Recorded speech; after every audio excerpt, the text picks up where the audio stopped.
Well, first of all, I think that's not an appropriate. So that implies that the U.S. has the upper hand.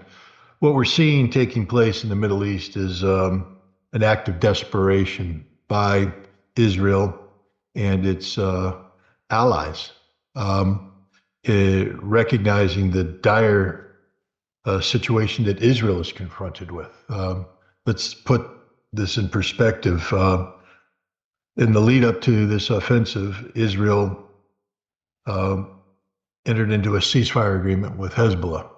This is not a ceasefire agreement that was gained because of Israeli military dominance, but because Israel was no longer able to sustain the campaign in southern Lebanon.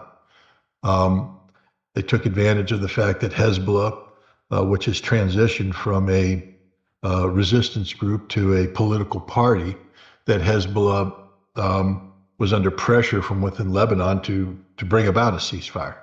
Hezbollah is responsible for the Lebanese nation as a political party, as part of the government, and the Lebanese nation was suffering. And uh, there was a push for a termination of this conflict. So Hezbollah agreed to a ceasefire, but this was a ceasefire that Israel desperately needed, that the military told Netanyahu, we can't continue doing what we're doing in Lebanon. It's not working. We're not being successful. We need to bring an end to this fighting. And so they did.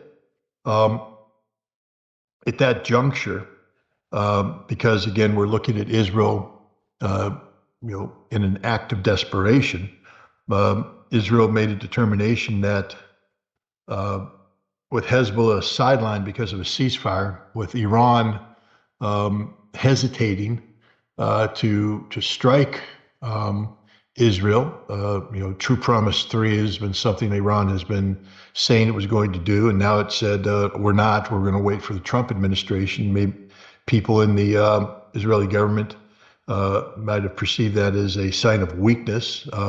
The Syrian government lulled into a false sense of security by the Astana agreements, along with Russia.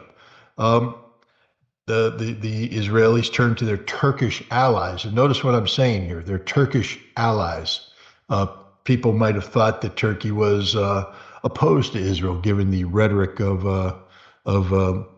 President Erdogan about the genocidal activities, the severance of diplomatic ties, etc. But the reality is, Turkey and Israel have been, are, and will always be strategic allies. Israeli intelligence and Turkish intelligence work hand in glove, and Erdogan never turned off the economic lifeline to Turkey. Turkish ships continue to, um, you know, debark in Israeli ports. Azeri oil continues to flow to Israel through Turkish pipelines. Um, this was something that Israel wanted. The offensive that was carried out was actually planned to take place in March of next year. It was an offensive that was being prepared by Turkey together with the United States, with Ukraine, and with Israel. Um, I believe it was to coincide with a Ukrainian counteroffensive that the Ukrainians have been speaking of. So, to support that by opening up what would be a second front, one that would cause a diversion of Russian resources. But the Israeli ceasefire and the sense of panic on the part of Israel, um, Israel was able to get Turkey to push the offensive forward, and the offensive took place. It's an act of desperation. It's not the empire strikes back. It's the empire is in a panic. And yes, they had success. I think they've reached their high water mark. I think everybody involved has recovered. Iran is sending thousands of its Iraqi paramilitary proxies. The Syrian army is mobilized, remobilized. It's sent to its best divisions, the Fourth Armored and the Tiger Force, in response. Hezbollah is dispatching troops, even though it's still engaged in conflict with Israel. And the Russian Air Force has been working overtime, inflicting horrific losses on the Al Qaeda linked terrorists who carried out this attack. So I can't see this as the Empire Strikes Back. I certainly wouldn't think that anybody involved in this offensive has the upper hand. The United States is confused. They don't know what they want. One minute they speak of respecting Syrian sovereignty. The next minute they speak of Bashar al-Assad having blood on his hands. Now they're bombing Syrian positions inside Syria because they're desperate. They're panicked. It didn't work out the way it was supposed to work out. And Turkey now has been caught out.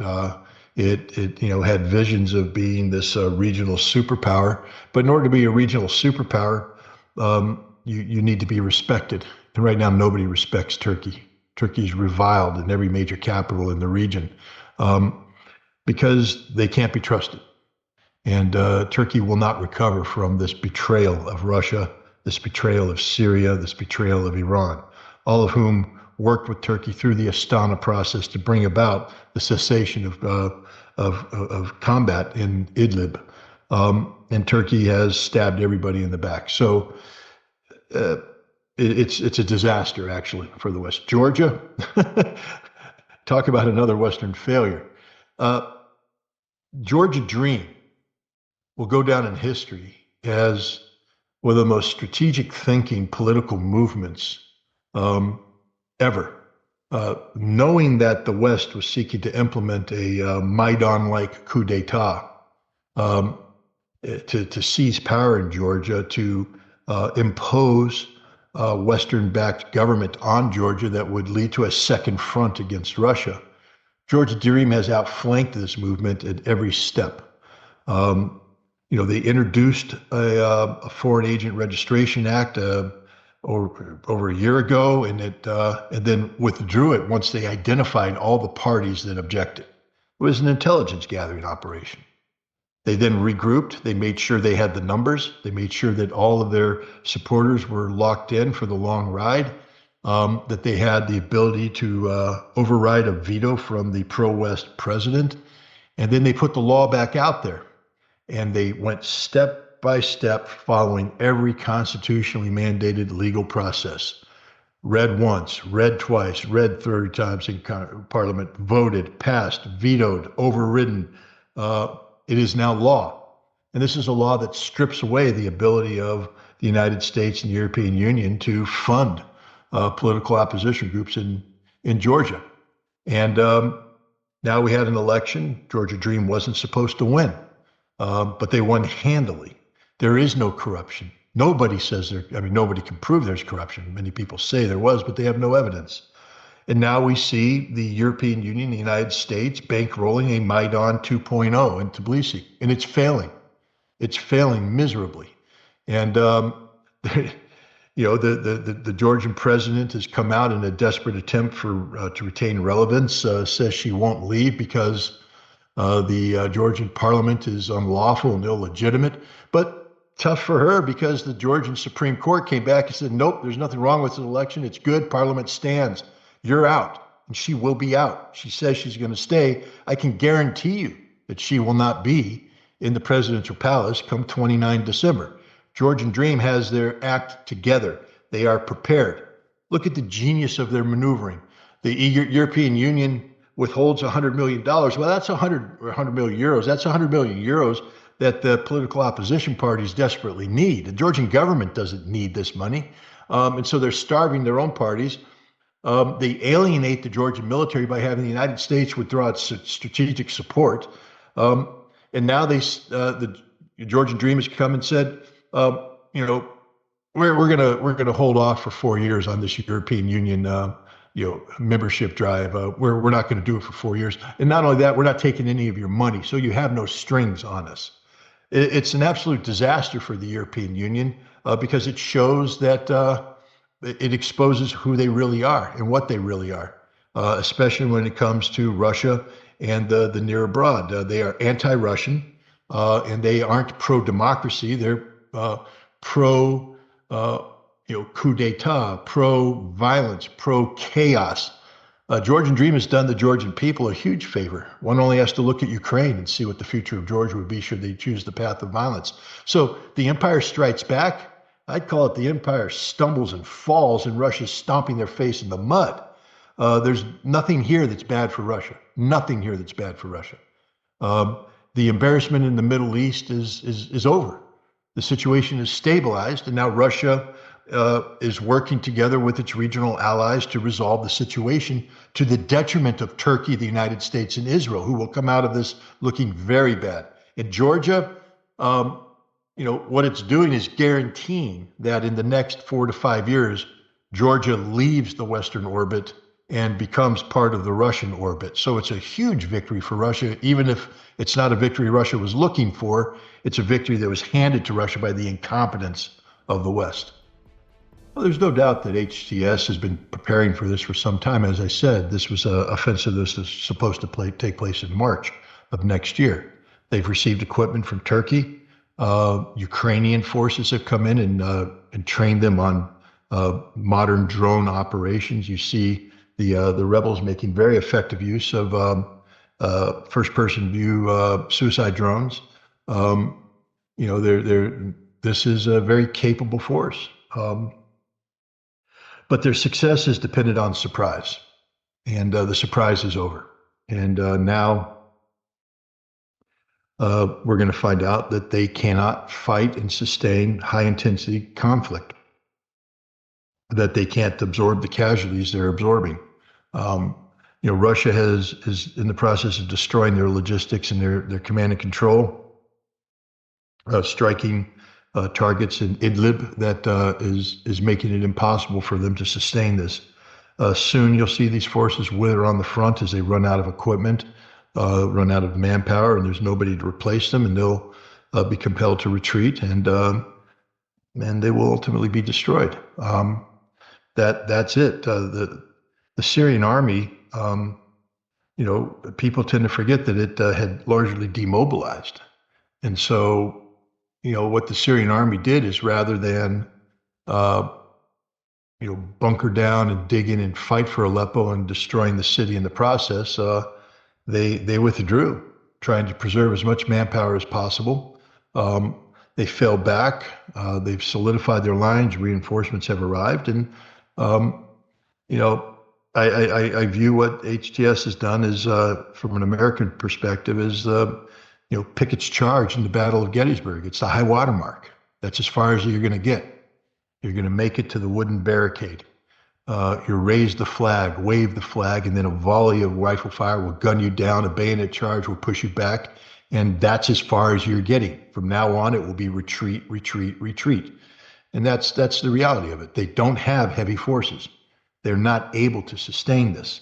They don't have an air force. And Russia does, and Russia is having a field day right now in the skies over Syria. So, no, I'm not going to lose too much sleep over this. I think the Russians and the Syrians and the Iranians have this situation well in hand. Well, we know the answer. Russia's reacting by letting loose its air force. It's in the process of destroying the enemy. Airplanes. There's a reality of how many airplanes you have, how many sorties you can fly a day, how many bombs you have on hand. Russia's sending in new bombs, and they have sufficient fuel and pilots and aircraft, and they're just going to keep flying and killing everything. The Iranians have already sent troops. They've sent their own special forces. They've sent leadership, and they're sending tens of thousands of Iraqi proxies. The Shia popular militia units have already entered, 30,000 strong, have entered Syria. So, we know how they've responded.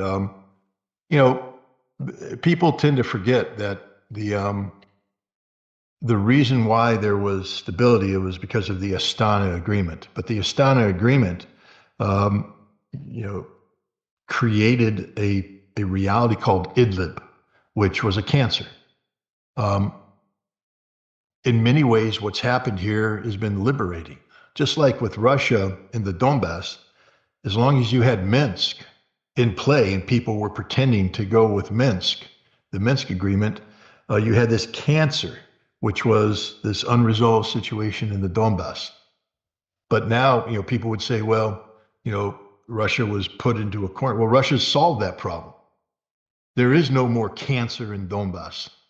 Donbass is Russia. Russia solved that problem, and they're solving that problem now.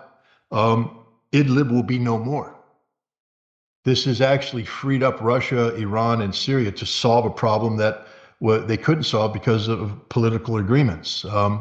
But because of the betrayal of Turkey, because of the brutality and surprise attack, the betrayal of HTS, it no longer can be said to have a right to exist, and Russia will destroy it along with Syria. They'll return Idlib to Syrian sovereign control, and it's going to be a great victory for Russia. So again, I just see this as is actually an opportunity for Russia that it wouldn't have had Turkey continued to, at least on the surface, abide by the Astana agreements. But Turkey has violated it, so has HTS. Therefore, there's nothing to hold Russia back. Well, Turkey tried to join BRICS this last go-round and didn't make it because clearly people within the BRICS voting bloc had decided that Turkey didn't meet the criteria. Turkey definitely doesn't meet the criteria right now. They've betrayed Russia. They stand for nothing. They're not a force of stabilization. They're a force of destabilization. So there's going to be a lot of pressure on Turkey to change its ways and to try and get itself back into the good graces of BRICS, which means Russia. So the pressure is all on Turkey, not on Russia. And I don't see Turkey committing suicide for Idlib. Idlib was a problem for Turkey as well. In the past, when Turkey had ambitions of overthrowing Bashar al-Assad, the Turkish military, actively intervened on the side of HTS. That led to a clash. If you remember the Russian aircraft bombing Turkish military convoy, killing scores of Turkish soldiers. I don't think Turkey's itching for a fight with Russia right now. First of all, they have no moral high ground. They're in Syria illegally. They just, for them to come in now and militarily intervene, they've said, well, we didn't have, this took us by surprise. We're as betrayed as you are. I don't see Turkey jumping in deeper. Turkey wants to get out of this situation, they want the situation resolved. They were hoping for a knockout blow. They were hoping that this surprise attack would deliver a knockout blow, create a de facto reality of a Turkish-controlled Aleppo province, and when combined with Idlib, would create enough territory for viable autonomy. That's not going to happen now. And I think Idlib will now be destroyed, marked for destruction. And Turkey will have to adjust to that. I think you're going to see Syria regain sovereign control over most, if not all, of its territory, to include the area of Kurdish autonomy where American forces currently are.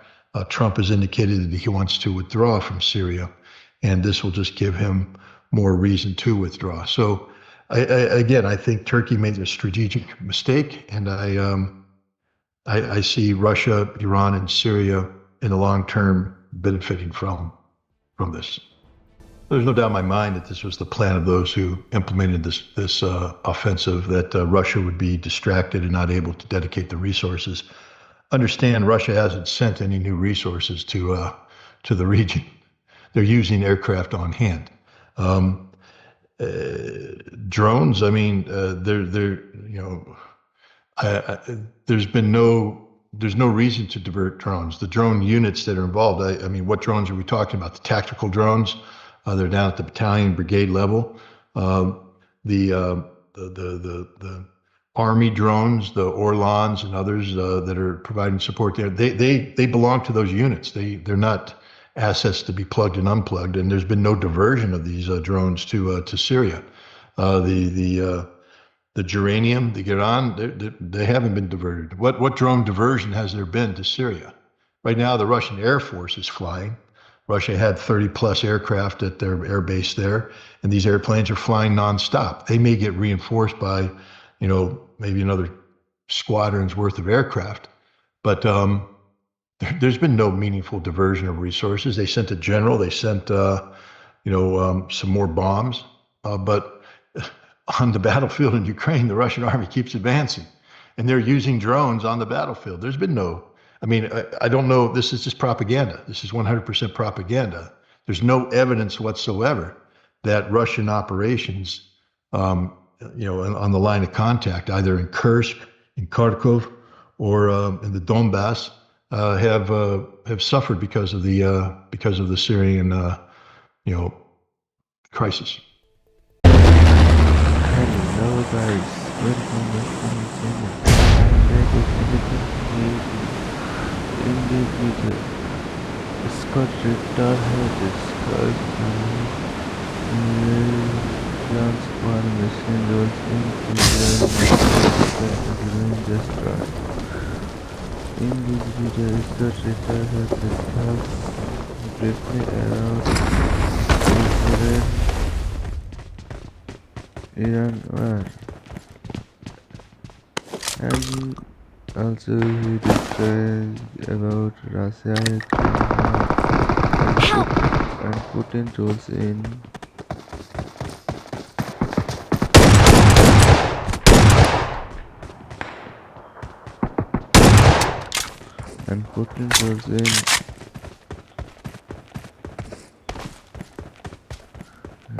I need attachments. Iran war. So guys, if you like to watch video like this, then you can subscribe my channel and you can watch each and every of my video which will be totally war related. So if you are watching until the end, then I think you like this type of video. Marked a location. So if you really like this type of videos, then you should subscribe my channel. I daily upload this type of videos on my channel. Scott Ritter is an ex-army officer of US military and he is a Help! roles.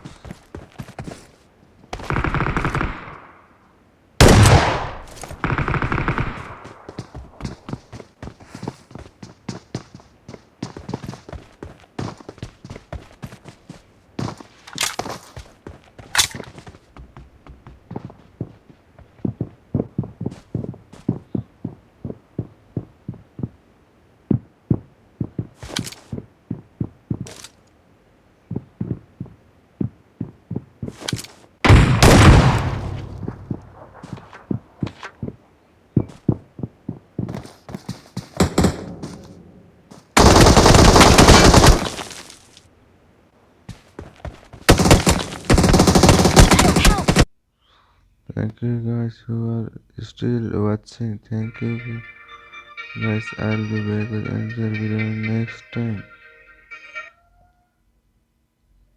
So guys, keep watching my channel and thanks to everyone who are still watching. Basically, I upload Scott Ritter and Douglas McGregor described video in my channel. Now I am going to end this video from here. I'll be back with another video next time. Thank you and love you, and continue to watch my channel for future videos. Thank you guys.